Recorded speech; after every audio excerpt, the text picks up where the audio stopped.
Elmalı kurabiye.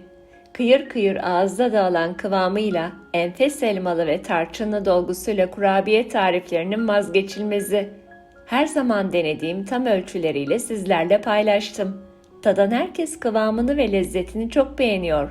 Umarım siz de dener ve beğenirsiniz. İyi seyirler.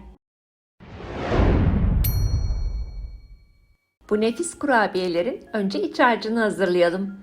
5 adet büyük boy elmanın kabuklarını soyup rendeleyin. Tavaya alın. İlk önce yüksek ateşte pişiriyoruz. Üzerine 3/4 su bardağı toz şeker ekleyin. Karıştırın. Kaynamaya başlayınca ateşi kısın. Dibinin tutmaması için ara sıra karıştırarak kısık ateşte pişirin.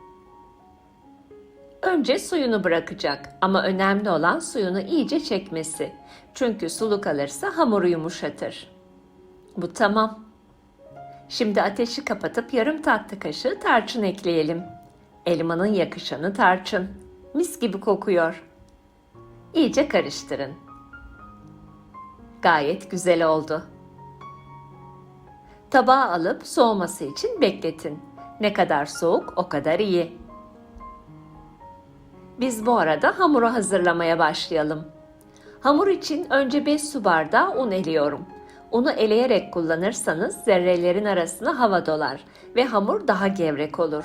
Şimdi sıvı malzemeyi hazırlayalım. Oda sıcaklığında bir yumurtayı geniş bir kaseye alın. Üzerine yarım su bardağı sıvı yağ ekleyin. 1 yemek kaşığı yoğurt. 250 gram oda sıcaklığına getirdiğiniz tereyağını ekleyin. Hepsini birleştirelim. Hamur işi yaparken tüm malzemeniz oda sıcaklığında ve aynı ısıda olsun. Üzerine yarım su bardağı toz şeker ekliyoruz. Elmalı harç tatlı olduğu için hamura çok fazla şeker eklemek istemiyorum. Şeker eriyene kadar karıştırın. 1 paket şekerli vanilin.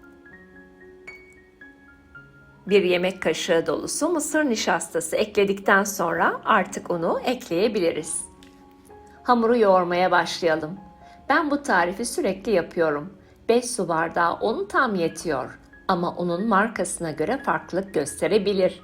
O nedenle unu birkaç seferde ekleyin. Toparlanmaya başladı. Çok fazla yoğurmayın. Şimdi hamura daire şekli verin. Buzdolabı poşetine alın. Buzdolabında 30 dakika kadar dinlendirin. Tezgaha pişirme kağıdı serin. Dinlenen hamuru üzerine alın. Hamura silindir şekli verin. 6 parçaya bölüyoruz. Önce ortadan 2'ye kesin ve sonra her parçayı 3'e bölün. 6 eşit hamurumuz oldu. Şimdi bir parçayı yuvarlayıp tezgaha alın.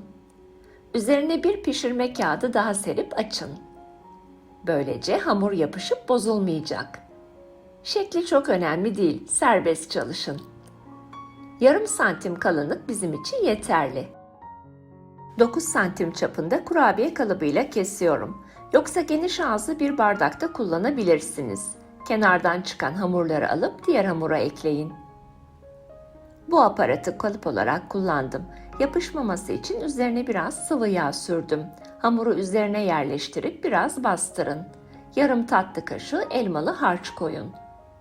Kenarları tutarak ortada birleştirin ve kapatın. Aslında bu patates kesmek için kullanılıyor ama güzel bir şekil verdi. Üzerine biraz bastırın. İşte birinci şeklimiz hazır. Tüm parçalar bitene kadar devam edin. Şimdi ikinci hamuru açalım. Bu sefer farklı bir şekil yapalım. Daireler kesin. Hamuru kalıbın üzerine alıp biraz bastırın.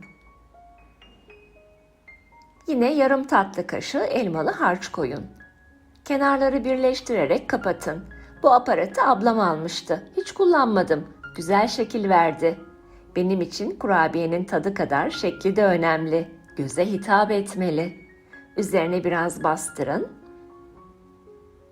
İkinci şeklimiz de hazır. Sıra üçüncüde. Yine hamuru açtıktan sonra kalıpla daire şeklinde kesin.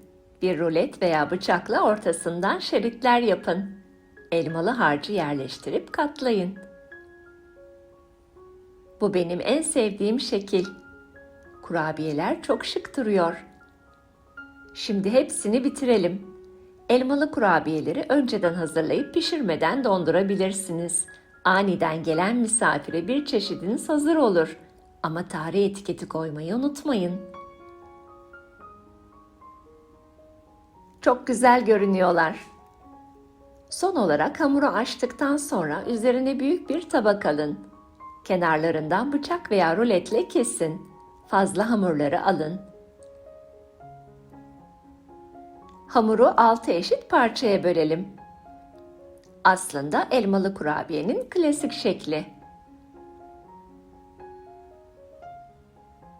Tüm hamur bitene kadar istediğiniz şekilde kurabiyelerinizi hazırlayın. Bu ölçüden yaklaşık 30-35 adet çıkıyor.